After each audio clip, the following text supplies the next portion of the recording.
Малко преди да приключа и с последния гардероб, искам да ви покажа как точно изглежда. Това не е финиширано. Виждате, че боята позира на места. Тук има още един слой, който трябва да нанеса. Приключените са вътре. Ето така изглежда, когато е приключено.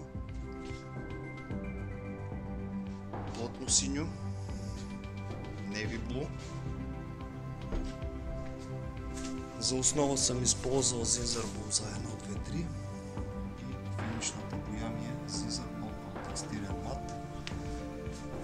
Уникална боя.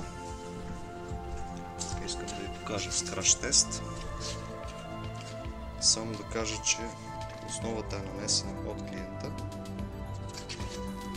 Мирка 120 шкурка.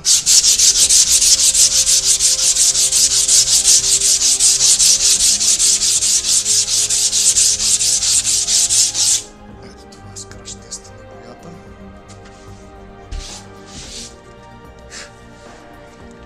Нека да преминем към финиширането. Ще ви го покажа, когато всичко е завършено.